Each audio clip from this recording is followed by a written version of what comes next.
ਗੁਰੂ ਗੁਰੂ ਨਾਨਕ ਸਾਹਿਬ ਧਾਰ ਕੇ ਮੂਰਤ ਹੈ ਜਗ ਆਇਓ। ਛਾਏ ਜਾਤੀ ਏਕਤਾ ਛਾਏ ਜਾਤੀ ਏਕਤਾ ਅਨੇਕਤਾ ਬਿਲਾਏ ਜਾਤੀ ਹੋਤੀ कुचीलता किताबन कुरान की। पाप हे परपक जाते धर्म न तसक जाते बरन गरक जाते साहित विधान की। देवी देव द्योहरे संतोख सिंह दूर होते रीत मिट जाती कथा वेदन पुराण की। श्री गुरु गोबिंद सिंह पावन परम सूर श्री गुरु गोबिंद सिंह पावन परम सूर मूर्त न होती जो पे करुणा निधान की। जिसमें है अमृत ज्ञान है मानक भगत बैराग। श्री गुरु ग्रंथ साहिब युद्धद बंदो कर अनुराग। श्री गुर शब्द कमाए जिन जीते पंच विकार। तिन संतन को बंदना सिर चरणन पर तार। एक अंकारा सतगुरु तेह प्रसाद सच होए। वाहिगुरु जी की फतेह है विघ्न विनाशन सोए। वाहिगुरु जी की फतेह है विघ्न विनाशन सोए।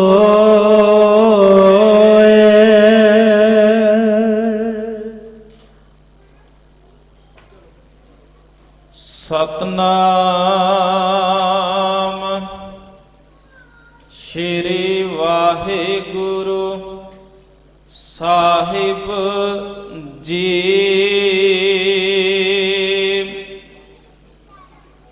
बिशन सो महादेवपुर एही सो त्यागे तुम सेवो नहीं। तीर्थ कृतम अमृतसर है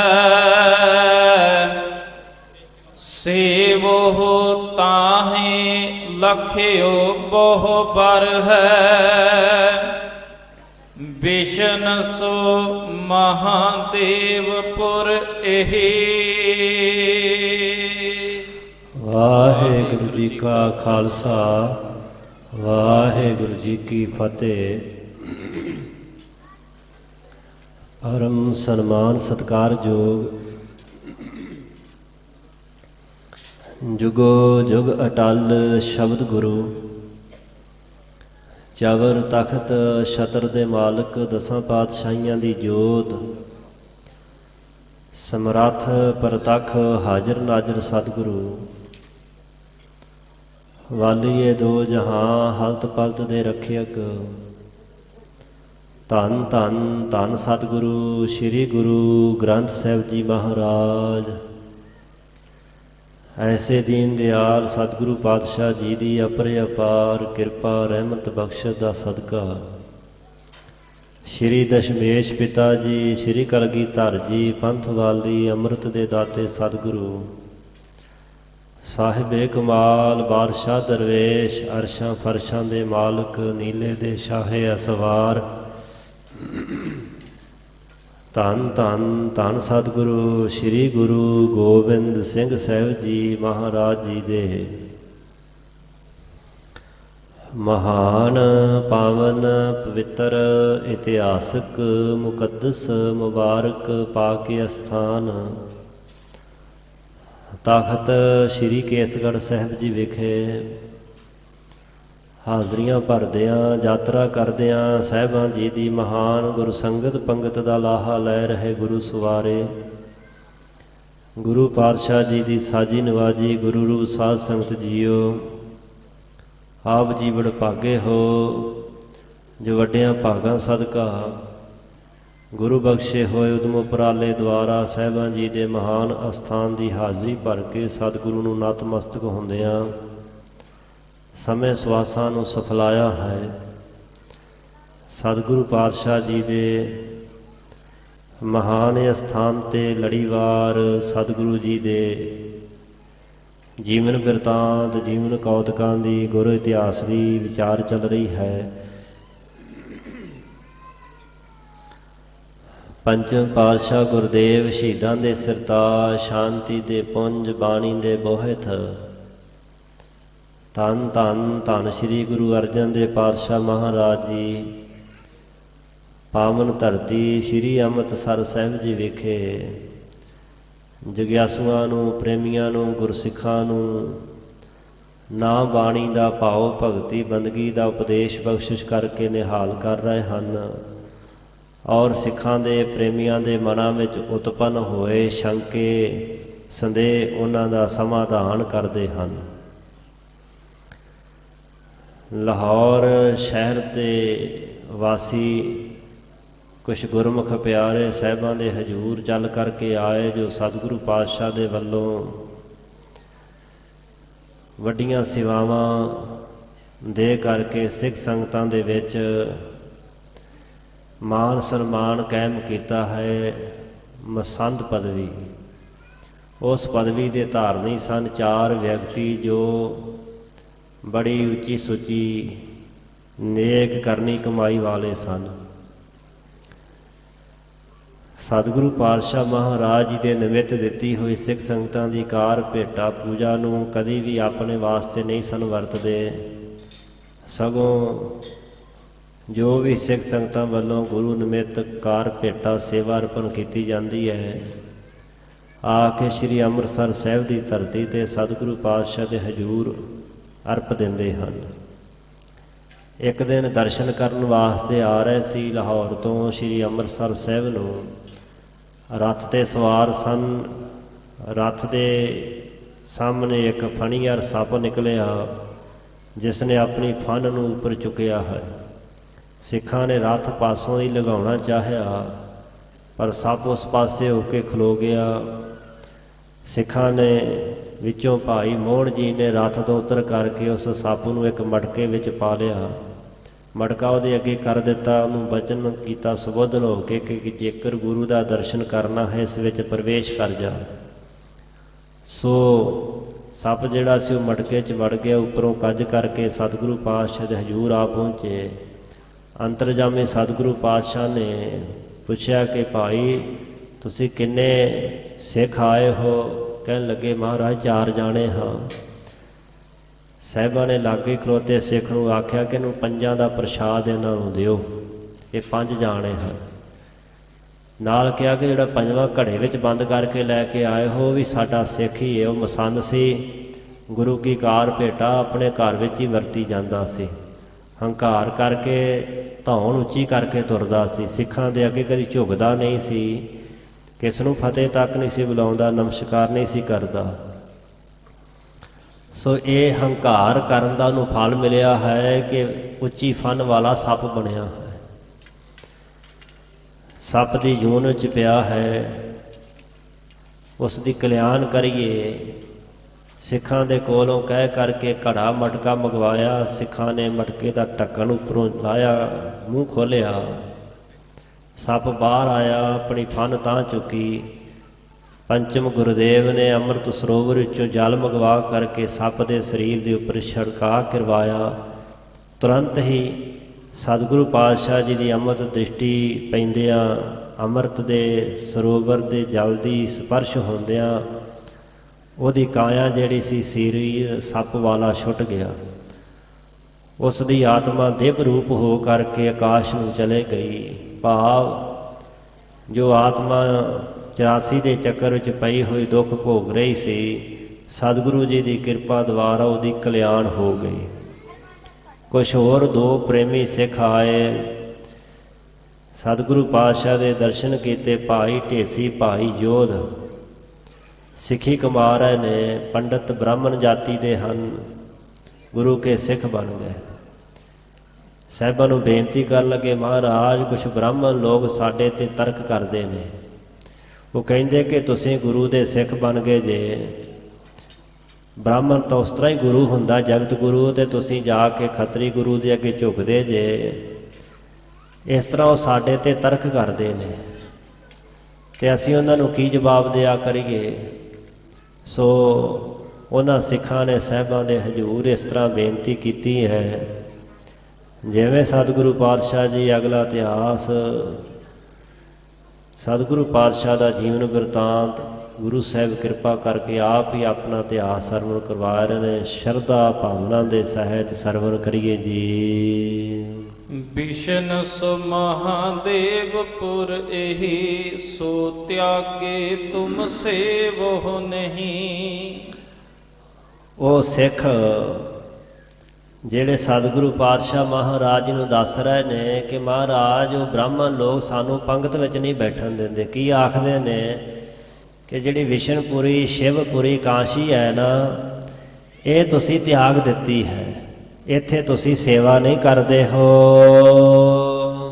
ਤੀਰਥ ਕ੍ਰਿਤਮ ਅੰਮ੍ਰਿਤ ਸਰ ਹੈ, ਸੇਵੋ ਤਾਹੇ ਲਖਿਓ ਬਹੁ ਬਰ ਹੈ। ਤੇ ਜਿਹੜਾ ਤੁਸੀਂ ਗੁਰੂ ਧਾਰਨ ਕੀਤਾ, ਉਸ ਗੁਰੂ ਦਾ ਕਿਰਤਮ ਕੀਤਾ ਹੋਇਆ, ਬਣਾਇਆ ਸਵਾਰਿਆ ਹੋਇਆ ਤੀਰਥ ਜਿਹੜਾ ਅੰਮ੍ਰਿਤਸਰ ਅੰਮ੍ਰਿਤ ਸਰੋਵਰ ਹੈ, ਉੱਥੇ ਜਾ ਕੇ ਸੇਵੋ ਤਾਂ ਹੈ, ਤੁਸੀਂ ਸੇਵਾ ਕਰਦੇ ਹੋ। ਲਖਿਓ ਬਹੁ ਬਾਰ ਹੈ, ਤੇ ਉਸ ਤੀਰਥ ਨੂੰ ਤੁਸੀਂ ਬਹੁਤਾ ਬਾਰ ਸ੍ਰੇਸ਼ਟ ਉੱਤਮ ਲਖਣਾ ਕੀਤਾ, ਬੜਾ ਸੋਹਣਾ ਜਾਣਿਆ ਹੈ ਤੇ ਬੜਾ ਉੱਤਮ ਸਮਝਦੇ ਹੋ। ਵੇਦਨ ਬ੍ਰਹਮ ਬਾਣੀ ਕੋ ਤਿਆਗੇ, ਗੁਰਬਾਣੀ ਪਾਖਾ ਸੰਗ ਲਾਗੇ। ਤੇ ਜੋ ਵੇਦਾਂ ਦੀ ਬ੍ਰਹਮ ਬਾਣੀ ਹੈ ਨਾ, ਉਹਨੂੰ ਤਿਆਗ ਕਰਕੇ ਤੇ ਗੁਰਬਾਣੀ ਜਿਹੜੀ ਭਾਖਾ ਆਮ ਲੋਕ ਬੋਲੀ ਵਿੱਚ ਹੈ, ਉਹਦੇ ਸੰਗ ਨਾਲ ਤੁਸੀਂ ਲੱਗੇ ਹੋਏ ਹੋ। ਜਨਮ ਅਸ਼ਟਮੀ ਅਰ ਸ਼ਿਵਰਾਤ, ਬ੍ਰਤ ਇਕਾਦਸੀ ਤਜ ਤੁਮ ਖਾਤ। ਤੇ ਸ਼੍ਰੀ ਕ੍ਰਿਸ਼ਨ ਜੀ ਦੀ ਜਨਮ ਅਸ਼ਟਮੀ ਅਤੇ ਸ਼੍ਰੀ ਸ਼ਿਵ ਦੀ ਸ਼ਿਵਰਾਤਰੀ ਅਤੇ ਨਾਲ ਹੀ ਇਕਾਦਸ਼ੀ ਦਾ ਵਰਤ ਰੱਖਣਾ, ਇਹ ਸਾਰਾ ਕੁਝ ਛੱਡ ਕਰਕੇ ਤੇ ਤੁਸੀਂ ਖੁੱਲ੍ਹਾ ਛਕਦੇ ਛਕਾਉਂਦੇ ਹੋ। ਕੋਈ ਇਕਾਦਸ਼ੀ ਦਾ ਵਰਤ ਨਹੀਂ ਰੱਖਦੇ, ਨਾ ਤੁਸੀਂ ਜਨਮ ਅਸ਼ਟਮੀ ਮਨਾਉਂਦੇ ਹੋ, ਨਾ ਤੁਸੀਂ ਸ਼ਿਵਰਾਤਰੀ ਨੂੰ ਮੰਨਦੇ ਹੋ, ਨਾ ਤੁਸੀਂ ਇਕਾਦਸ਼ੀ ਦਾ ਵਰਤ ਰੱਖਦੇ ਹੋ। ਤੇ ਇਕਾਦਸ਼ੀ ਦੇ ਵਰਤ ਵਾਲੇ ਦਿਨ ਵੀ ਤੁਸੀਂ ਖਾਈ ਪੀ ਜਾਂਦੇ ਹੋ। ਗਾਇਤਰੀ ਤ੍ਰੈ ਸੰਧਿਆ, ਤਰਪਨ ਪਿੰਡ ਪਤਲ ਕਿਰਿਆ ਕਰ ਬਰਜਨ। ਨਾ ਤੁਸੀਂ ਗਾਇਤਰੀ ਮੰਤਰ ਦਾ ਪਾਠ ਕਰਦੇ ਹੋ, ਨਾ ਤਿੰਨ ਤਰ੍ਹਾਂ ਦੀ ਸੰਧਿਆ, ਸਵੇਰ ਦੀ, ਦੁਪਹਿਰ ਦੀ ਔਰ ਸ਼ਾਮ ਦੀ, ਇਹ ਤ੍ਰੈ ਸੰਧਿਆ ਨੇ ਸਨਾਤਨ ਮਤ ਵਿੱਚ, ਹਿੰਦੂ ਧਰਮ ਵਿੱਚ। ਇਹ ਤਿੰਨ ਤਰ੍ਹਾਂ ਦੀ ਸੰਧਿਆ ਜਿਹੜੀ ਤੁਸੀਂ ਛੱਡ ਦਿੱਤੀ ਹੈ। ਪਤਾ ਨਹੀਂ ਸੰਵਿਧਾਨ ਵਿੱਚ ਇਹਨਾਂ ਨੂੰ ਕਿਹੜਾ ਮਤ ਦੇ ਗਿਆ ਕਿ ਸਿੱਖ ਜਿਹੜਾ ਹਿੰਦੂ ਧਰਮ ਦਾ ਅੰਗ ਹੈ। ਥਾਵਾਂ ਥਾਵਾਂ ਤੇ ਗੁਰਮਤ ਦਾ ਸਿਧਾਂਤ ਪ੍ਰਗਟ ਹੋ ਰਿਹਾ। ਸਾਹਿਬ ਖੁਦ ਕਹਿ ਰਹੇ ਨੇ, ਨਾ ਹਮ ਹਿੰਦੂ ਨਾ ਮੁਸਲਮਾਨ, ਅਸੀਂ ਨਾ ਹਿੰਦੂ ਹਾਂ ਨਾ ਮੁਸਲਮਾਨ, ਅਸੀਂ ਸਿੱਖ ਹਾਂ। ਸਿੱਖ ਦੀ ਰਹਿਣੀ ਬਹਿਣੀ, ਰਹੁ ਰੀਤੀ ਮਰਿਆਦਾ, ਅਕੀਦਾ ਭਰੋਸਾ ਸਭ ਕੁਛ ਵੱਖਰਾ ਹੈ ਹਿੰਦੂ ਨਾਲੋਂ, ਮੁਸਲਮਾਨ ਨਾਲੋਂ, ਬੋਧੀ ਨਾਲੋਂ, ਕ੍ਰਿਸਚਨ ਨਾਲੋਂ, ਜੈਨੀ ਨਾਲੋਂ, ਸਾਰਿਆਂ ਨਾਲੋਂ ਵੱਖਰਾ ਹੈ।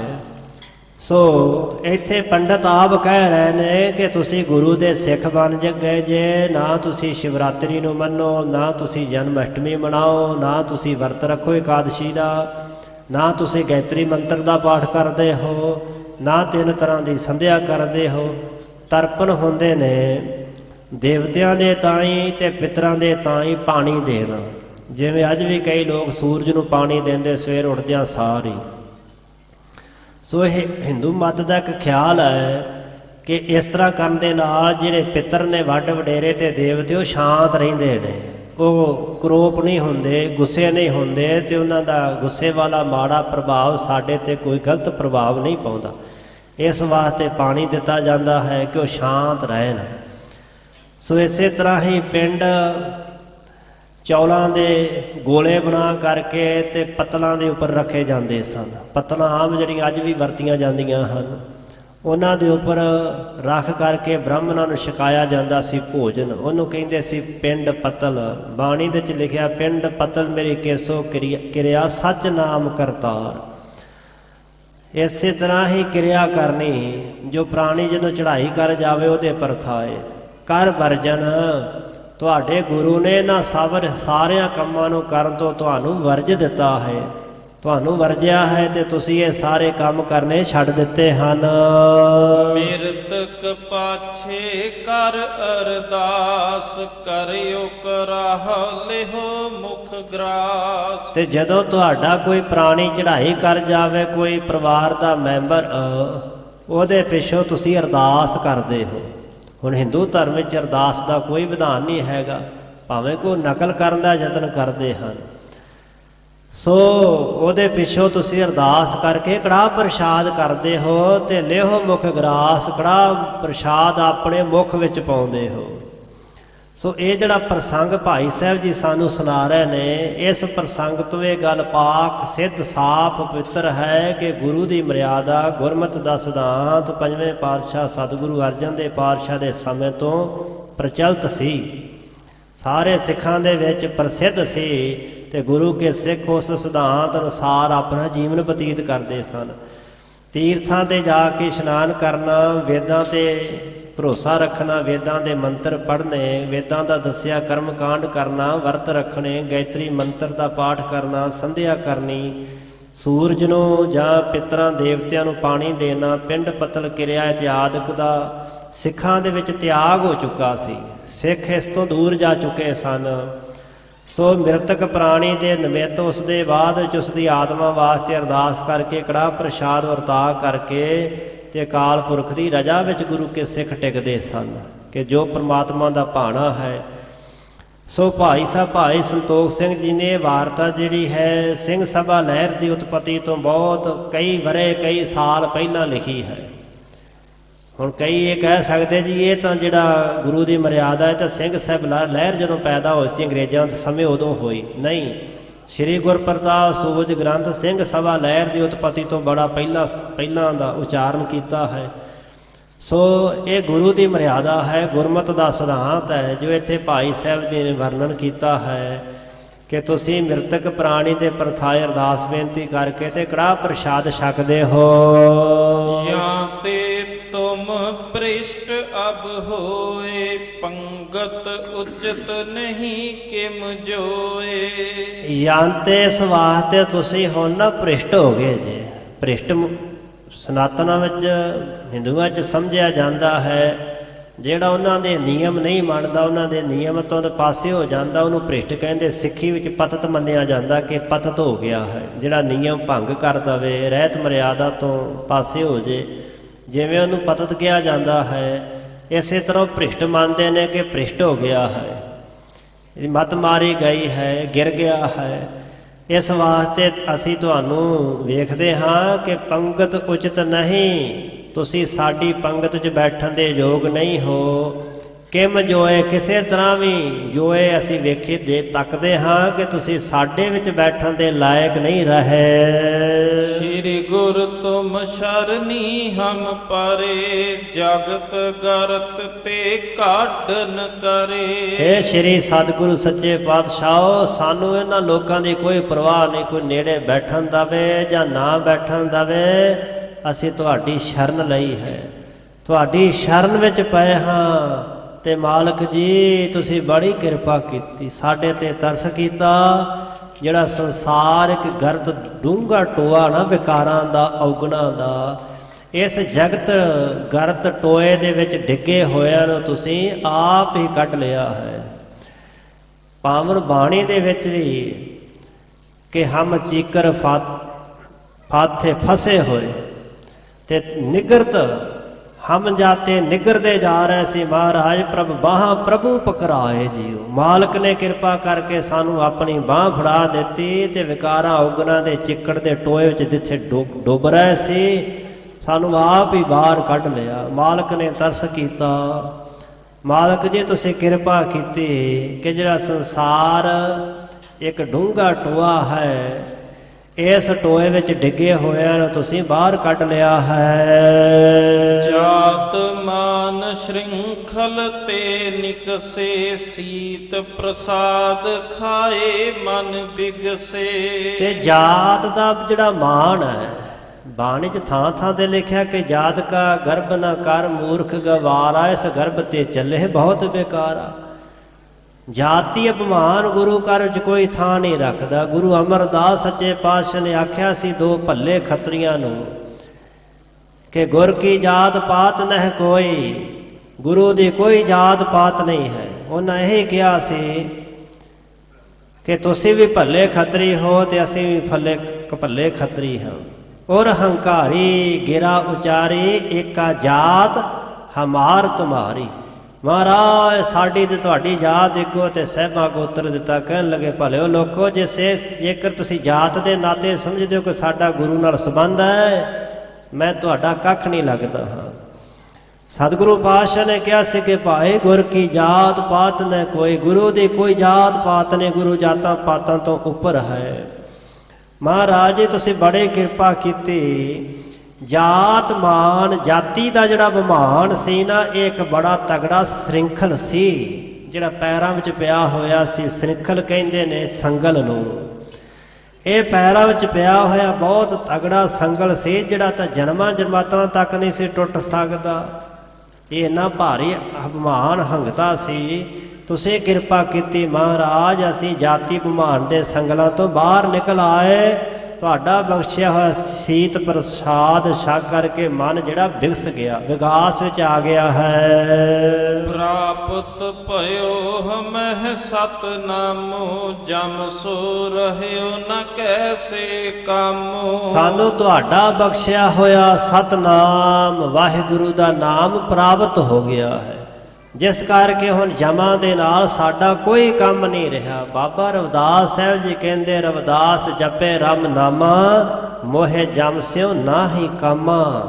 ਮੇਰਾ ਜਮਾਂ ਨਾਲ ਕੋਈ ਕੰਮਕਾਰ ਨਹੀਂ, ਕੋਈ ਵਿਹਾਰ ਵਰਤੋਂ ਨਹੀਂ ਰਹੀ। ਜਮ ਮੇਰੇ ਕੋਲ ਕਿਉਂ ਆਵੇਗਾ, ਸਗੋਂ ਦੂਰ ਰਹੀ ਉਹ ਜਮ ਤੇ ਬਾਟ, ਉਹ ਤਾਂ ਰਸਤਾ ਹੀ ਬੜਾ ਦੂਰ ਰਹਿ ਗਿਆ।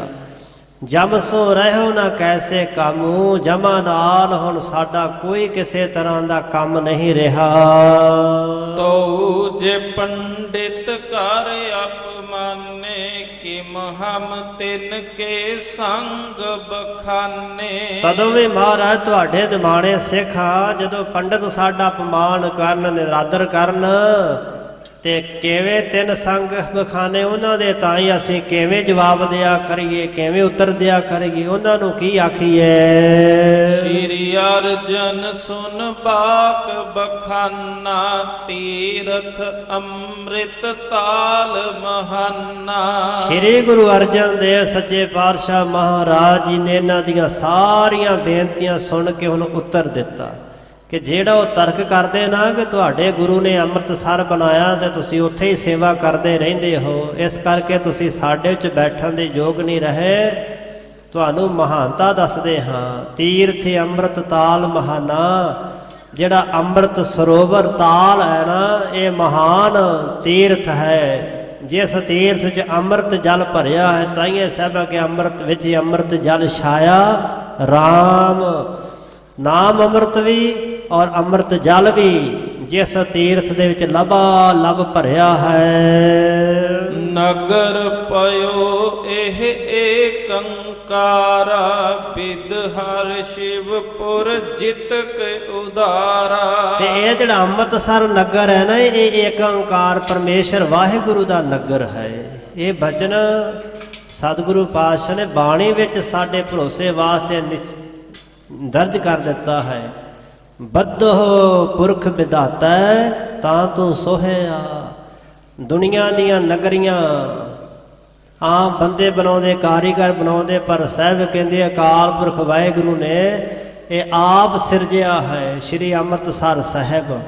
ਇਸ ਵਾਸਤੇ ਸਾਹਿਬ ਜੀ ਆਖਣ ਲੱਗੇ ਨਗਰ ਭਇਓ ਇਹ ਏਕ ਓੰਕਾਰ ਵਸਦੀ ਸਗਨ ਅਪਾਰ ਅਨੂਪ ਰਾਮਦਾਸਪੁਰ। ਗੁਰੂ ਰਾਮਦਾਸ ਪਾਤਸ਼ਾਹ ਜੀ ਦੀ ਨਗਰੀ ਬੜੀ ਸੁੰਦਰ ਵਸਦੀ ਹੈ। ਸੋ ਇਹ ਨਗਰ ਪਰਮੇਸ਼ਰ ਦਾ ਆਪਣਾ ਨਗਰ ਹੈ। ਬਿਦ ਹਰ ਸ਼ਿਵਪੁਰ ਜਿਤਕ ਉਦਾਰਾ। ਬਿਦ ਦਾ ਅਰਥ ਹੁੰਦਾ ਬ੍ਰਹਮਾ, ਬ੍ਰਹਮਾ ਦੀ ਪੁਰੀ। ਹਰ ਦਾ ਅਰਥ ਇੱਥੇ ਹੈ ਵਿਸ਼ਨੂੰ, ਵਿਸ਼ਨੂਪੁਰੀ। ਸ਼ਿਵ ਸ਼ਿਵਪੁਰੀ ਜਿਤਕ ਉਦਾਰਾ। ਜਿੰਨੀਆਂ ਵੀ ਸ੍ਰੇਸ਼ਟ ਪੁਰੀਆਂ ਹਨ।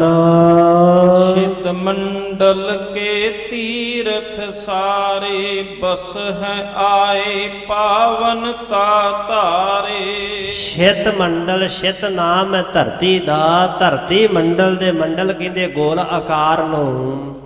ਸੋ ਇਹ ਜਿਹੜਾ ਧਰਤੀ ਮੰਡਲ ਹੈ ਇਹਦੇ ਉੱਪਰ ਜਿੰਨੇ ਵੀ ਸਾਰੇ ਤੀਰਥ ਨੇ ਬਸੇ ਆਏ, ਇੱਥੇ ਆ ਕੇ ਅੰਮ੍ਰਿਤਸਰ ਸਾਹਿਬ ਵਿੱਚ ਵਸਦੇ ਨੇ। ਕਿਉਂ? ਪਾਵਨਤਾ ਧਾਰੇ। ਉਹ ਇੱਥੋਂ ਆ ਕਰਕੇ ਪਵਿੱਤਰਤਾ ਪ੍ਰਾਪਤ ਕਰਦੇ ਨੇ। ਇੱਥੋਂ ਆ ਕਰਕੇ ਸੁਚਮਤਾਈ, ਸਵੱਛਤਾਈ ਤੇ ਪਵਿੱਤਰਤਾਈ ਧਾਰਨ ਕਰ ਕਰਕੇ ਆਪ ਪਵਿੱਤਰ ਹੁੰਦੇ ਹਨ। ਇਕ ਤਉ ਜਲ ਕੋ ਤੀਰਥ ਮਹਾ ਦੁਤੀਏ ਨਾਮ ਕੋ ਤੀਰਥ ਇਹਾ। ਇਸ ਤੀਰਥ ਅੰਮ੍ਰਿਤਸਰ ਵਿੱਚ ਤੇ ਬਾਕੀ ਤੀਰਥਾਂ ਵਿੱਚ ਕੀ ਖਾਸੀਅਤ, ਫਰਕ ਕੀ ਹੈ ਉਹ ਸੁਣੋ। ਇੱਕ ਤਾਂ ਇਹ ਜਲ ਕੋ ਤੀਰਥ ਮਹਾ, ਜਲ ਦਾ ਵੱਡਾ ਮਹਾਨ ਤੀਰਥ ਹੈ। ਇੱਥੇ ਬਹੁਤ ਸਾਰਾ ਜਲ ਹੈ ਤੇ ਜਿੱਥੇ ਪਾਣੀ ਜਲ ਹੋਵੇ ਉੱਥੇ ਤੀਰਥ ਸਮਝਿਆ ਜਾਂਦਾ ਸੀ। ਦੂਸਰਾ ਜਿਹੜਾ ਵੱਡਾ ਗੁਣ ਹੈ ਦੁਤੀ ਨਾਮ ਕੋ ਤੀਰਥ। ਹਾਂ, ਦੂਸਰਾ ਜਿਹੜਾ ਨੇ ਨਾਮ ਦਾ ਤੀਰਥ ਹੈ। ਬਾਕੀ ਤੀਰਥ ਕੇਵਲ ਪਾਣੀ ਦੇ ਜਲ ਦੇ ਤੀਰਥ ਹਨ, ਪਰ ਇਹ ਜਿੱਥੇ ਜਲ ਅੰਮ੍ਰਿਤ ਦਾ ਤੀਰਥ ਹੈ ਉੱਥੇ ਨਾਮ ਅੰਮ੍ਰਿਤ ਦਾ ਵੀ ਇਹ ਮਹਾਨ ਤੀਰਥ ਹੈ। ਬ੍ਰਹਮ ਗਿਆਨੀ ਆਦਿਕ ਬੜ ਸੰਤ ਇਸ ਕੋ ਤਟ ਪਰ ਬ੍ਰਿੰਦ ਬਸੰਤ।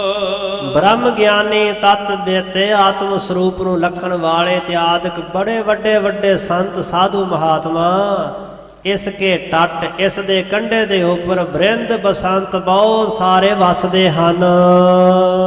ਸ਼੍ਰੀ ਮੁਖ ਵਾਕ ਗੰਗਾ ਜਮੁਨਾ ਗਦਾਵਰੀ ਸਰਸਤੀ ਤੇ ਕਰ ਹੈ ਉਦਮ ਧੂਰ ਸਾਧੂ ਕੀ ਤਾਈ। ਸਤਿਗੁਰੂ ਪਾਤਸ਼ਾਹ ਮਹਾਰਾਜ ਧੰਨ ਗੁਰੂ ਰਾਮਦਾਸ ਸੱਚੇ ਪਾਤਸ਼ਾਹ ਦਾ ਉਚਾਰਨ ਕੀਤਾ ਹੋਇਆ ਮਲਾਰ ਮਹੱਲਾ ਚੌਥਾ ਦਾ ਇਹ ਪਾਵਨ ਸ਼ਬਦ ਹੈ, ਜਿਸ ਦੇ ਅੰਦਰ ਸਤਿਗੁਰੂ ਪਾਤਸ਼ਾਹ ਸ੍ਰੀ ਮੁਖਵਾਕ ਬਚਨ ਮੁਖ ਤੋਂ ਉਚਾਰਨ ਕਰ ਰਹੇ ਨੇ। ਧੁਰ ਕੀ ਬਾਣੀ ਅੰਦਰ ਗੰਗਾ ਜਿਹੜੀ ਸ਼ਿਵ ਦੀਆਂ ਜਟਾਂ ਵਿੱਚੋਂ ਨਿਕਲੀ ਹੋਈ ਮੰਨੀ ਜਾਂਦੀ, ਭਗੀਰਥ ਨੇ ਆਂਦੀ ਕਹਿੰਦੀ ਲੈ ਕਰਕੇ ਆਂਦੀ ਸੀ। ਜਮਨਾ ਸ਼੍ਰੀ ਕ੍ਰਿਸ਼ਨ ਜੀ ਦੇ ਚਰਨਾਂ ਦੀ ਸ਼ੋਭ ਪ੍ਰਾਪਤ ਹੋਈ ਬੜੀ ਪਵਿੱਤਰ ਨਦੀ ਮੰਨੀ ਜਾਂਦੀ ਸਨਾਤਨ ਵਿੱਚ। ਗੋਦਾਵਰੀ ਨਦੀ, ਜਿਸ ਨਦੀ ਨੂੰ ਕਲਗੀਧਰ ਪਾਤਸ਼ਾਹ ਮਹਾਰਾਜ ਜੀ ਨੇ ਆਪਣੀ ਪਾਵਨ ਸ਼ੋਭ ਬਖਸ਼ੀ। ਇਹ ਤਿੰਨ ਨਦੀਆਂ ਜਿਨ੍ਹਾਂ ਦਾ ਜ਼ਿਕਰ ਹੋ ਚੁੱਕਾ, ਤਿੰਨਾਂ ਨੇ ਹੀ ਕਲਗੀਧਰ ਪਾਤਸ਼ਾਹ ਜੀ ਦੇ ਚਰਨਾਂ ਦੀ ਸ਼ੋਭ ਪ੍ਰਾਪਤ ਕੀਤੀ। ਸਰਸਵਤੀ ਨਦੀ ਤੇ ਕਰਹਿ ਉਦਮ ਦਾ ਅਰਥ ਇੱਥੇ ਹੈ ਯਤਨ, ਉਪਰਾਲਾ। ਇਹ ਸਾਰੇ ਜਿਹੜੇ ਚਾਰ ਨਦੀਆਂ ਦੇ ਤੀਰਥ ਨੇ ਉਦਮ ਯਤਨ ਕਰਦੇ ਨੇ ਕਾਹਦੇ ਵਾਸਤੇ? ਧੂਰ ਸਾਧੂ ਕੀ ਤਾਈ, ਪੂਰਨ ਸਾਧੂ ਮਹਾਂਪੁਰਖ ਦੇ ਚਰਨਾਂ ਦੀ ਧੂੜ ਪ੍ਰਾਪਤ ਕਰਨ ਵਾਸਤੇ। ਕਿਲ ਵਿਖ ਮੈਲ ਪਰੇ ਪਰੈ ਹਮਰੇ ਵਿੱਚ ਹਮਰੀ ਮੈਲ ਸਾਧੂ ਕੀ ਧੂਰ ਗਵਾਈ। ਇਹ ਨਦੀਆਂ ਕੀ ਆਖਦੀਆਂ ਨੇ?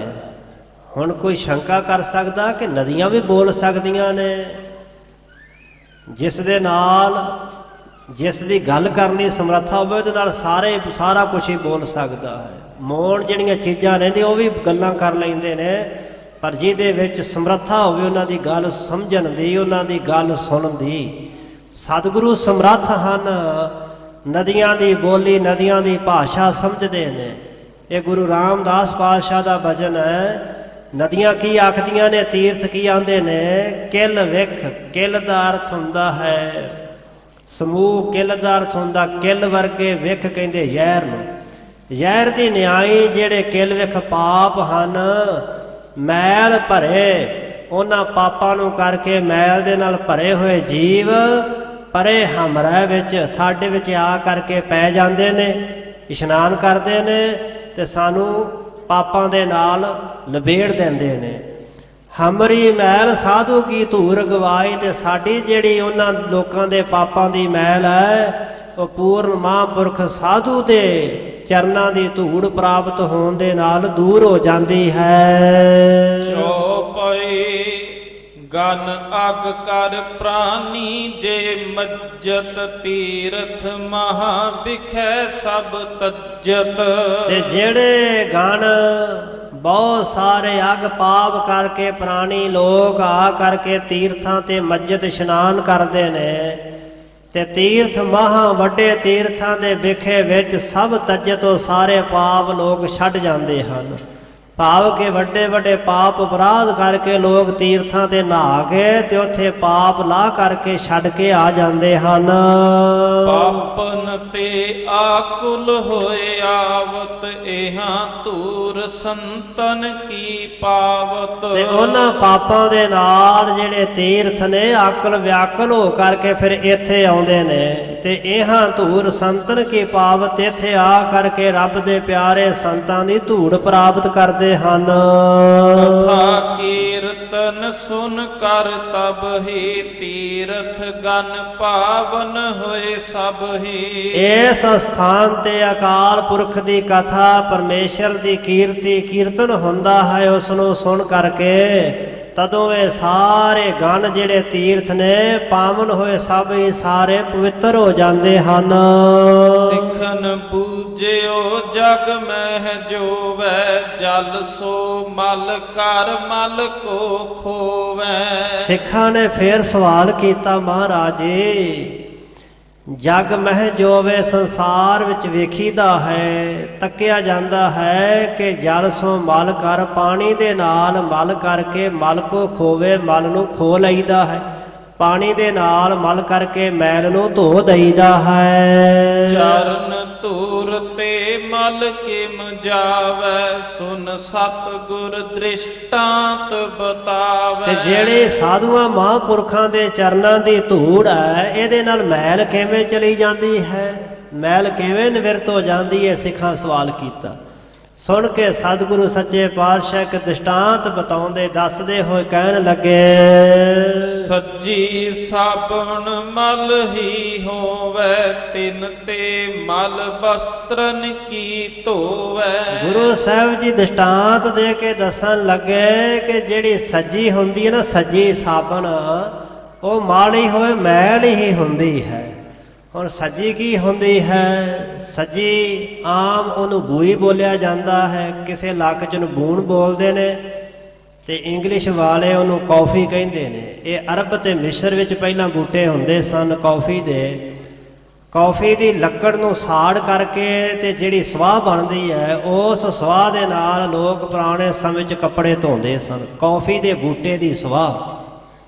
ਹੁਣ ਤਾਂ ਇੱਧਰ ਅਸਾਮ ਵਾਲੇ ਹੋਰ ਕਈ ਇਲਾਕਿਆਂ ਵਿੱਚ, ਹਿੰਦੁਸਤਾਨ ਵਿੱਚ ਇਹ ਕੌਫੀ ਦੇ ਬੂਟੇ ਕਾਫੀ ਹੋਣ ਲੱਗ ਪਏ, ਪਰ ਪੁਰਾਣੇ ਸਮੇਂ 'ਚ ਇਹ ਅਰਬ ਦੇਸ਼ਾਂ ਦੇ ਵਿੱਚ ਹੀ ਇਹ ਕੌਫੀ, ਇਹ ਸੱਜੀ ਜਿਹਨੂੰ ਬੋਈ ਜਾਂ ਬੂਣ ਬੋਲਿਆ ਜਾਂਦਾ ਸੀ, ਹੁੰਦੀ ਸੀ।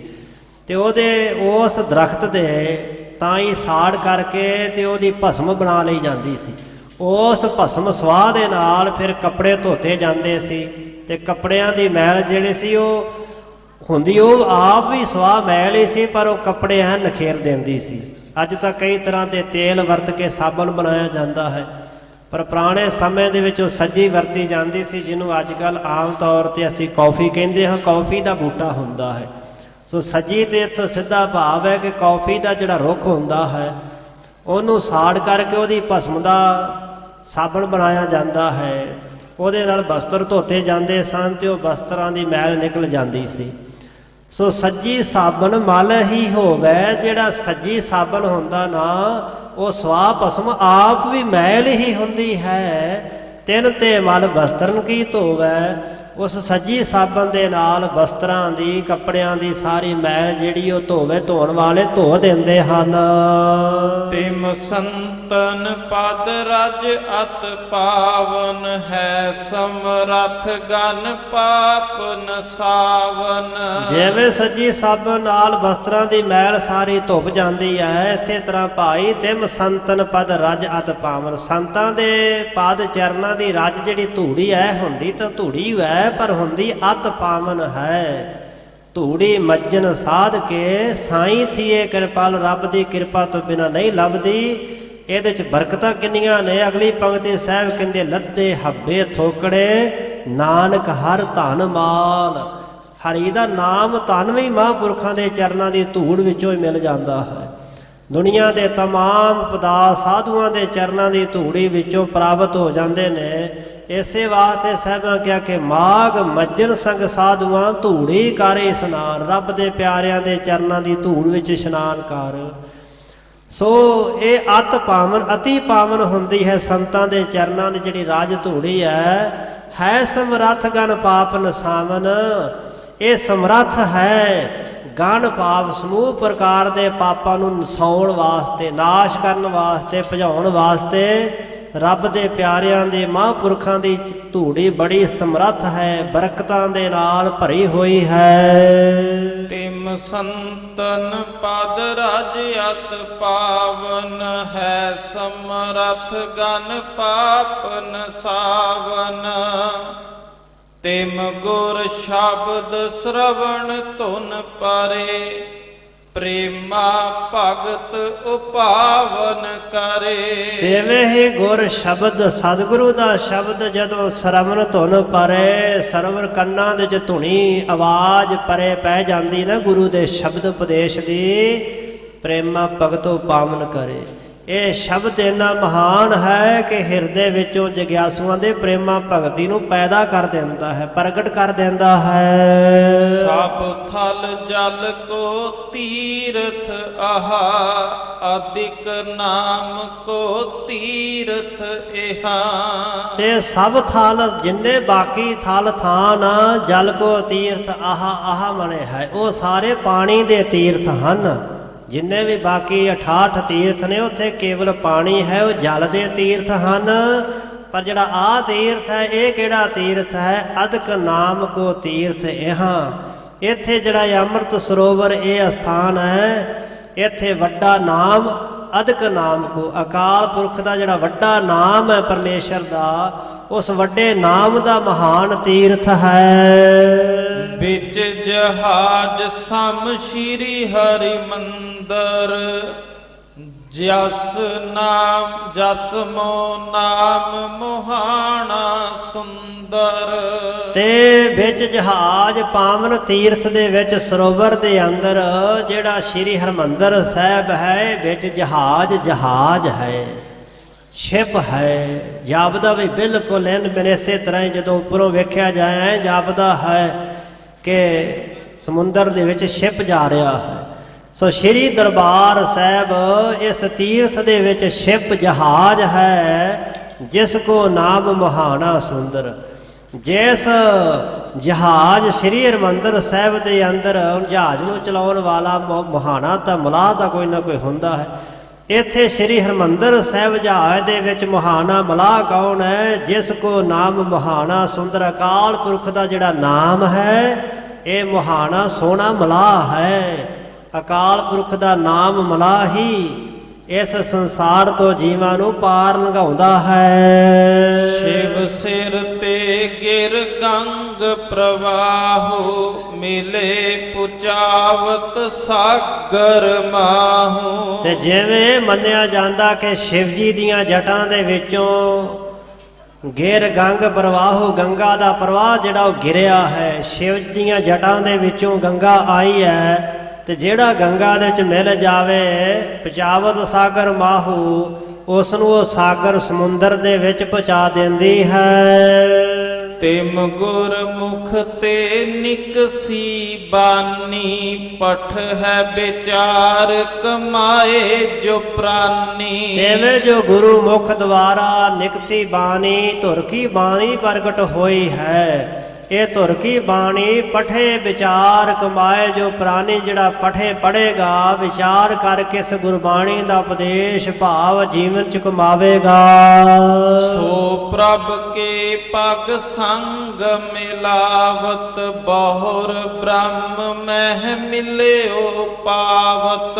ਤੇ ਸੋ ਉਹ ਜਿਹੜਾ ਪ੍ਰਾਣੀ ਜੀਵ ਹੈ, ਪ੍ਰਭ ਕੇ ਸੰਗ ਮਿਲਾਵਤ। ਇਹ ਧੁਰ ਕੀ ਬਾਣੀ ਉਸ ਜੀਵ ਨੂੰ ਪ੍ਰਮਾਤਮਾ ਦੇ ਅਕਾਲ ਪੁਰਖ ਜੀ ਦੇ ਚਰਨਾਂ ਦੇ ਨਾਲ ਮਿਲਾ ਦੇਵੇਗੀ, ਭਾਵ ਜੋੜ ਦੇਵੇਗੀ।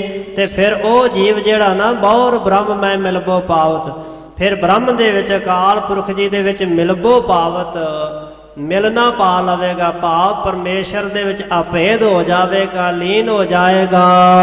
ਦੋਨੋਂ ਤੀਰਥ ਇਹਾਂ ਵਿਸਾਲੇ, ਜਨ ਕੋ ਕਰ ਹੈ ਨਿਹਾਲ ਸੁਖਾਲੇ। ਤੇ ਇਸ ਮਹਾਨ ਅਸਥਾਨ ਤੇ ਦੋਵੇਂ ਹੀ ਤੀਰਥ ਵਿਸਾਲੇ ਵੱਡੇ ਤੀਰਥ ਹਨ। ਇੱਕ ਨਾਮ ਦਾ ਤੀਰਥ ਹੈ, ਦੂਸਰਾ ਜਲ ਅੰਮ੍ਰਿਤ ਦਾ ਤੀਰਥ ਹੈ। ਦੋਨੋਂ ਤੀਰਥ ਹਾਂ ਵਿਸਾਲੇ, ਦੋਵੇਂ ਵੱਡੇ ਮਹਾਨ ਤੀਰਥ ਇੱਥੇ ਹਨ। ਜਨ ਕੋ ਕਰੇ ਨਿਹਾਲ ਸੁਖਾਲੇ। ਤੇ ਜਿਹੜੇ ਜਨ ਬਣ ਗਏ, ਸੇਵਕ ਬਣ ਗਏ, ਉਹਨਾਂ ਸੇਵਕਾਂ ਨੂੰ ਸੌਖਿਆਂ ਹੀ ਨਿਹਾਲ ਕਰ ਦਿੰਦੇ ਨੇ, ਸੁਖਾਲੇ ਸੁਖੀ ਕਰ ਦਿੰਦੇ ਹਨ। ਵਿਸ਼ਨ ਰੂਪ ਬਨ ਪੁਰਖ ਅਕਾਲ, ਕਰੇ ਸਵਾਸ ਤੇ ਬੇਦ ਵਿਸਾਲ। ਉਸ ਅਕਾਲ ਪੁਰਖ ਵਾਹਿਗੁਰੂ ਪਰਮੇਸ਼ਰ ਨੇ ਆਪ ਹੀ ਮਹਾ ਵਿਸ਼ਨੂੰ ਸਰੂਪ ਹੋ ਕਰਕੇ ਆਪਣੇ ਸਵਾਸਾਂ ਤੋਂ ਵੇਦਾਂ ਦਾ ਵਿਸਾਲ ਜੋ ਵਾਕ ਬਚਨ ਸਨ ਉਚਾਰਨ ਕੀਤੇ। ਦੁਆਦਸ਼ ਮਹਾਵਾਕ ਕੋ ਪਾਏ, ਕਮਲਾਸਨ ਵਿਸਤਾਰੇ ਉਪਾਏ। ਵਿਸ਼ਨ ਸਰੂਪ ਦੇ ਵਿੱਚ ਆਪਣੇ ਸਵਾਸਾਂ ਤੋਂ ਵੇਦਾਂ ਦਾ ਉਚਾਰਨ ਕੀਤਾ। ਤੇ ਜਿਹੜੇ ਮੁੱਖ ਵਾਕ ਸਨ ਨਾ ਵੱਡੇ ਮਹਾਨ, ਉਹ 10 ਤੇ 2 12 ਸਨ। ਦੁਆਦਸ਼ ਮਹਾਵਾਕ ਕੋ ਪਾਏ। ਜਦੋਂ ਵਿਸ਼ਨ ਸਰੂਪ ਹੋ ਕਰਕੇ 12 ਵਾਕ ਉਚਾਰਨ ਕੀਤੇ, ਉਹਨਾਂ ਵੱਡੇ ਵਾਕਾਂ ਨੂੰ ਪਾ ਕਰਕੇ, ਬਚਨਾਂ ਨੂੰ ਪਾ ਕੇ, ਕਮਲਾਸਨ ਕਮਲ ਫੁੱਲ ਦੇ ਉੱਪਰ ਆਸਣ ਲਾਉਣ ਵਾਲਾ ਬ੍ਰਹਮਾ ਜੀ, ਉਹਨੇ ਅੱਗੇ ਵਿਸਤਾਰ ਉਪਾਏ, ਬਹੁਤ ਸਾਰਾ ਵਿਸਤਾਰ ਵੇਦਾਂ ਦਾ ਫਲਾਵ ਕਰ ਦਿੱਤਾ। ਵੇਦਾਂ ਨੂੰ ਬਹੁਤ ਜ਼ਿਆਦਾ ਵਿਸਤਾਰ ਦੇ ਵਿੱਚ ਉਚਾਰਿਆ।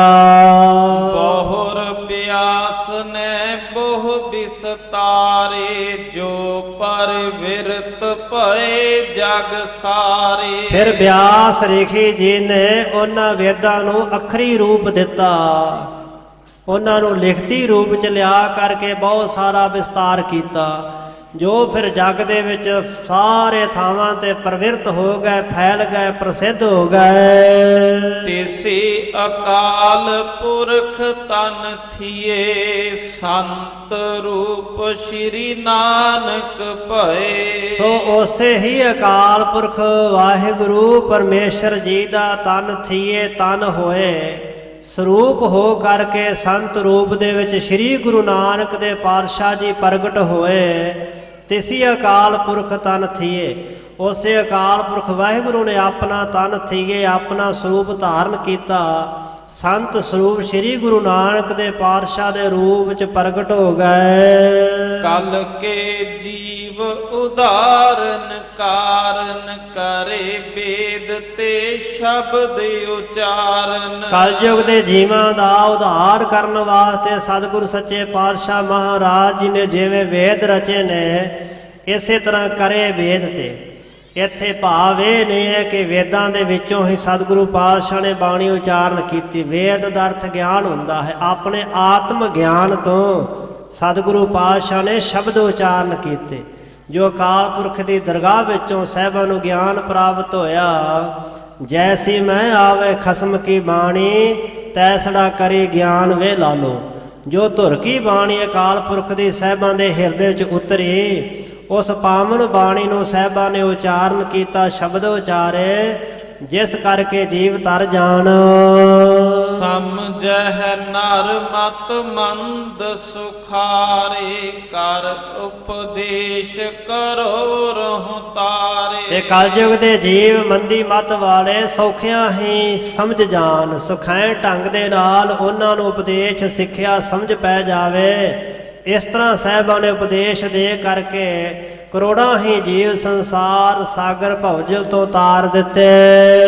ਸੰਜਮ ਸੋ ਆਹਾਰ ਨਿਤ ਕਰਬੇ, ਇਹੋ ਇਕਾਦਸ਼ੀ ਸਿੱਖ ਬ੍ਰਤ ਧਰਬੇ। ਤੇ ਸਿੱਖੋ, ਜਿਹੜਾ ਉਹਨਾਂ ਤੁਹਾਡੇ ਤੇ ਦੂਜਾ ਤਰਕ ਕੀਤਾ ਸੀ ਨਾ ਕਿ ਤੁਸੀਂ ਇਕਾਦਸ਼ੀ ਦਾ ਵਰਤ ਨਹੀਂ ਰੱਖਦੇ, ਗੁਰੂ ਕਾ ਸਿੱਖ ਸਦਾ ਹੀ ਵਰਤ ਰੱਖਦਾ ਹੈ। ਜਿਹੜਾ ਸੰਜਮ ਦੇ ਨਾਲ ਆਹਾਰ ਭੋਜਨ ਛਕਣਾ ਨਾ, ਸਰੀਰ ਦੀ ਲੋੜ ਅਨੁਸਾਰ ਸਰੀਰ ਦੇ ਨਿਰਵਾਹ ਵਾਸਤੇ, ਉਹ ਸਮਝੋ ਇਕਾਦਸ਼ੀ ਦਾ ਵਰਤ ਹੀ ਹੈ। ਇਹੋ ਇਕਾਦਸ਼ੀ ਸਿੱਖ ਬ੍ਰਤ ਧਰਬੇ। ਇਹ ਇਕਾਦਸ਼ੀ ਦਾ ਵਰਤ ਸਿੱਖ ਰੋਜ਼ਾਨਾ ਹੀ ਧਾਰਨ ਕਰਦੇ, ਨਿਤਾ ਪ੍ਰਤੀ ਇਹ ਵਰਤ ਸਿੱਖ ਰੱਖਦੇ ਹਨ। 15 ਦਿਵਸਨ ਮਹਿ ਸੋ ਆਵੈ, ਸੋ ਸਿੱਖਨ ਕੋ ਨਿਤ ਪ੍ਰਤ ਭਾਵੈ। ਤੇ ਤੁਹਾਡਾ ਵਰਤ ਤਾਂ 15 ਦਿਨਾਂ ਦੇ ਵਿੱਚ ਇੱਕ ਵਾਰੀ ਆਉਂਦਾ ਹੈ। ਇਕਾਦਸ਼ੀ ਦੀ ਤਰੀਕ 11ਵੀਂ ਤਰੀਕ ਇੱਕ ਦਿਨ ਆਉਂਦੀ ਹੈ 15 ਦਿਨਾਂ ਵਿੱਚ, ਕਿਉਂਕਿ 15 ਦਿਨਾਂ ਦਾ ਪੱਖ ਹੁੰਦਾ ਹੈ, ਸੁਦੀ ਪੱਖ ਤੇ ਬਦੀ ਪੱਖ। 15 ਤਰੀਕਾਂ ਹੁੰਦੀਆਂ ਨੇ। 15 ਦਿਨ ਜਦੋਂ 14 ਦਿਨ ਸੂਰ ਚੰਦਰਮਾ ਘਟ ਕੇ ਚੰਦਰਮੇ ਦੀਆਂ ਕਲਾ ਪੂਰੀਆਂ ਹੋ ਕਰਕੇ ਤੇ ਫਿਰ ਪੂਰਨਮਾਸ਼ੀ ਬਣਦੀ ਹੈ। ਫਿਰ ਇਸੇ ਤਰ੍ਹਾਂ ਹੀ ਕਲਾ ਘਟਦੀਆਂ ਵੱਧਦੀਆਂ, ਕਦੀ ਮੱਸਿਆ ਆ ਗਈ, ਕਦੀ ਪੂਰਨਮਾਸ਼ੀ ਬਣ ਗਈ, ਕਲਾ ਵੱਧ ਗਈਆਂ, ਪੂਰਨਮਾਸ਼ੀ ਦਾ ਦਿਨ ਆ ਗਿਆ, ਕਲਾ ਘਟ ਗਈਆਂ, ਮੱਸਿਆ ਆ ਗਈ। ਸੋ ਇਸ ਤਰ੍ਹਾਂ ਇਹ ਤਰੀਕ ਆਉਂਦੀ ਹੈ ਇਕਾਦਸ਼ੀ ਦੀ। 15 ਦਿਵਸਨ ਮੈਂ ਸੋ ਆਵੈ। ਸੋ ਇੱਕ ਪੱਖ ਦੇ ਵਿੱਚ 15 ਦਿਨਾਂ ਦੇ ਵਿੱਚ ਉਹ ਇਕਾਦਸ਼ੀ ਦੀ ਤਰੀਕ ਇੱਕ ਵਾਰੀ ਆਉਂਦੀ ਹੈ। ਪਰੰਤੂ ਗੁਰੂ ਕੇ ਸਿੱਖ ਸੋ ਸਿੱਖਨ ਕੋ ਨਿਤ ਪ੍ਰਤ ਭਾਵੇ। ਜਿਹੜਾ ਇਕਾਦਸ਼ੀ ਦਾ ਵਰਤ ਸਾਡੇ ਸਿੱਖਾਂ ਵਾਸਤੇ ਇਹ ਹੈ ਕਿ ਜੋ ਸੰਜਮ ਦਾ ਭੋਜਨ ਕਰਦੇ ਨੇ, ਸਰੀਰ ਦੇ ਨਿਰਵਾਹ ਵਾਸਤੇ ਸੰਜਮ ਨਾਲ ਛਕਦੇ ਨੇ, ਇਹ ਇਕਾਦਸ਼ੀ ਦਾ ਵਰਤ ਰੱਖਣਾ ਗੁਰੂ ਕੇ ਸਿੱਖਾਂ ਨੂੰ ਨਿਤਾ ਪ੍ਰਤੀ ਹੀ ਭਾਉਂਦਾ ਚੰਗਾ ਲੱਗਦਾ ਹੈ। ਸ਼੍ਰੀ ਨਾਮਦੇਵ ਵਾਕ, ਰਾਮ ਸੰਗ ਨਾਮ ਦੇਵ ਜਨ ਕੋ ਪ੍ਰਤਿਗਿਆ ਆਏ। ਭਗਤ ਬਾਬਾ ਨਾਮਦੇਵ ਜੀ ਦਾ ਬਚਨ ਸ਼ਬਦ ਸਾਹਿਬਾਂ ਉਚਾਰਿਆ ਜੋ ਟੋਡੀ ਰਾਗ ਦੇ ਵਿੱਚ ਦਰਜ ਹੈ। ਰਾਮ ਸੰਗ ਕਾਲ ਪੁਰਖ ਜੀ ਦੇ ਨਾਲ ਨਾਮਦੇਵ ਜਨ ਭਗਤ ਸੇਵਕ ਕੋ ਪ੍ਰਤਿਗਿਆ ਆਈ। ਨਿਸ਼ਚਾ ਆ ਗਿਆ, ਭਰੋਸਾ ਤੇ ਵਿਸ਼ਵਾਸ ਆ ਗਿਆ ਹੈ। ਇਕਾਦਸ਼ੀ ਬ੍ਰਤ ਰਹਿ, ਕਾਹੇ ਕੋ ਤੀਰਥ ਜਾਈ। ਹੁਣ ਇਕਾਦਸ਼ੀ ਦੇ ਵਰਤ ਰੱਖਣ ਦੀ ਕੋਈ ਲੋੜ ਨਹੀਂ ਰਹੀ। ਇਕਾਦਸ਼ੀ ਦੇ ਵਰਤ ਰਹਿ ਗਏ, ਦੂਰ ਚਲੇ ਗਏ, ਹੁਣ ਇਹਨਾਂ ਦੀ ਲੋੜ ਨਹੀਂ ਰਹੀ। ਕਾਹੇ ਕੋ ਤੀਰਥ ਜਾਈ, ਤੀਰਥਾਂ ਤੇ ਕਾਹਦੇ ਵਾਸਤੇ ਜਾਣਾ ਹੈ। ਕਤ ਜਾਈਐ ਰੇ ਘਰ ਲਾਗੋ ਰੰਗ। ਭਗਤ ਬਾਬਾ ਰਾਮਾਨੰਦ ਜੀ ਨੂੰ ਸੇਵਕ ਆਖਿਆ ਸੀ ਤੀਰਥਾਂ ਤੇ ਚੱਲੋ। ਕਹਿੰਦੇ ਕਾਹਦੇ ਵਾਸਤੇ ਜਾਣਾ ਭਾਈ, ਘਰੇ ਹੀ ਰੰਗ ਲੱਗਾ, ਇੱਥੇ ਹੀ ਖੇਡਾਂ ਬਣੀਆਂ ਨੇ, ਕਿਤੇ ਜਾਣ ਦੀ ਲੋੜ ਨਹੀਂ। ਕਾਹੇ ਕੋ ਤੀਰਥ ਜਾਏ, ਕਾਹਦੇ ਵਾਸਤੇ ਭਾਈ ਤੀਰਥਾਂ ਤੇ ਜਾਣਾ ਹੈ। ਇੱਥੇ ਹੀ ਅਕਾਲ ਪੁਰਖ ਨੇ ਘਰੇ ਹੀ ਸਾਰੇ ਤੀਰਥ ਪੈਦਾ ਕਰ ਦਿੱਤੇ ਨੇ, ਨਾਮ ਦੀ ਦਾਤ ਬਖਸ਼ਿਸ਼ ਕਰਕੇ ਨਵਾਜ ਦਿੱਤਾ, ਜੀਵਨ ਸਫਲ ਹੋ ਗਿਆ। ਇਹ ਪਾਵਨ ਬਚਨ ਸਤਿਗੁਰੂ ਪਾਤਸ਼ਾਹ ਨੇ ਉਹਨਾਂ ਗੁਰਮੁਖਾਂ ਨੂੰ ਸਰਵਣ ਕਰਵਾਇਆ ਹੈ। ਜਿਵੇਂ ਅੱਗੇ ਭਾਈ ਸਾਹਿਬ ਜੀ ਅਗਲਾ ਇਤਿਹਾਸ ਸੁਣਾਉਣਗੇ, ਸਰਵਣ ਕਰਾਂਗੇ। ਇਥੋਂ ਤੱਕ ਵਿਚਾਰ ਕਰਦਿਆਂ ਹੋਈਆਂ ਬੇਅੰਤ ਭੁੱਲਾਂ ਦੀ ਮਾਫੀ ਸਤਿਗੁਰੂ ਜੀ ਗੁਰੂ ਕੀ ਸੰਗਤ ਬਖਸ਼ਣਹਾਰ ਜੀ ਬਖਸ਼ ਲੈਣ ਅੱਗੇ ਵਾਸਤੇ ਸਮਤ ਬਖਸ਼ਣੀ। ਅੰਤਲੀਆਂ ਪੰਕਤੀਆਂ ਪੜ੍ਹਦਿਆਂ ਵਾਹਿਗੁਰੂ ਗੁਰਮੰਤਰ ਦਾ ਜਾਪ ਕਰਦਿਆਂ ਸਮਾਪਤੀ ਹੈ ਜੀ। ਰਾਮ ਸੰਗ ਨਾਮ ਦੇਵ ਜਨ ਕੋ ਪ੍ਰਤਿਗਿਆ ਆਈ। ਇਕਾਦਸ਼ੀ ਬ੍ਰਤ ਰਹਿ, ਕਾਹੇ ਕੋ ਤੀਰਥ ਜਾਈ।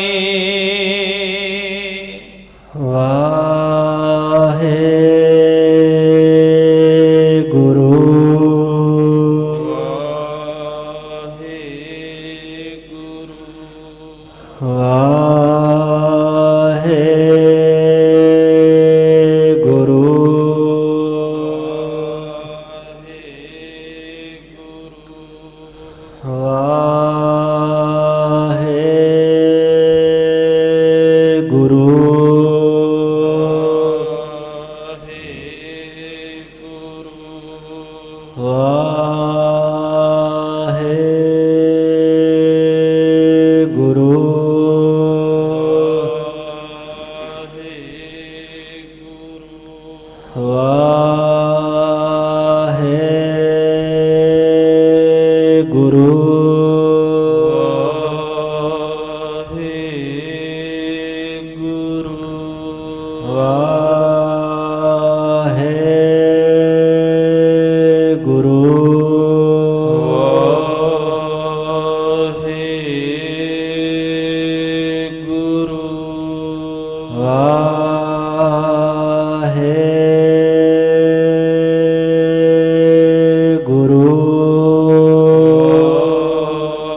ਅਚੁੱਤ ਹੈ ਪਾਰ ਬ੍ਰਹਮ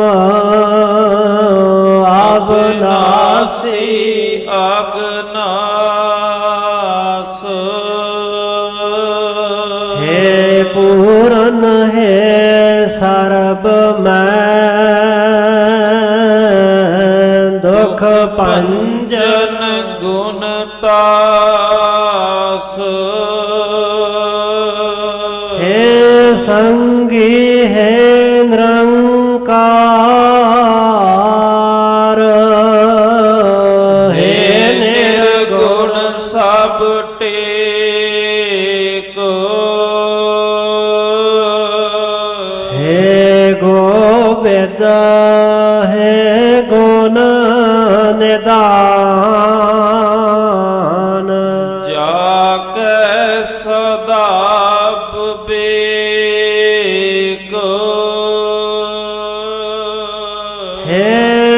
ਪਰੰਪਰ ਹਰ ਹਰੇ ਪੀ ਹੋਵਨ ਹਾਰ ਹੈ ਸੰਤ ਕੈ ਸਦਾ ਸੰਗ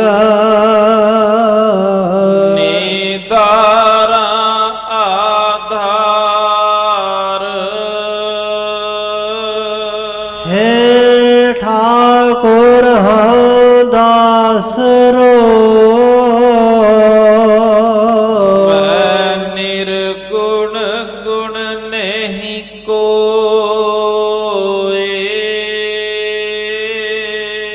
ਨਾਨਕ ਦੀਜੈ ਨਾਮ ਦਾਨ ਰਾਖੋ ਹੀਐ ਪਰੋਏ। ਆਏ ਪ੍ਰਭ ਸਰਨਾਗਤੀ ਕਿਰਪਾ ਨਿਤ ਦਇਆਲ। ਏਕ ਅੱਖਰ ਹਾਰ ਮਨ ਬਸਤ ਨਾਨਕ ਹੋਤ ਨਿਹਾਲ।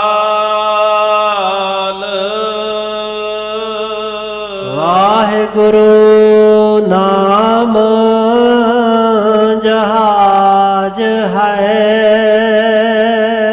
ਚੜ੍ਹੇ ਸੋ ਉਤਰੇ ਪਾਰ। ਜੋ ਸ਼ਰਦਾ ਕਾਰ ਸੇਵੰਦੇ ਗੁਰ ਪਾਰ ਉਤਾਰਨ ਹਾਰ। ਜੋ ਸ਼ਰਦਾ ਕਾਰ ਸੇਵੰਦੇ ਗੁਰ ਪਾਰ ਉਤਾਰਨ ਹਾਰ।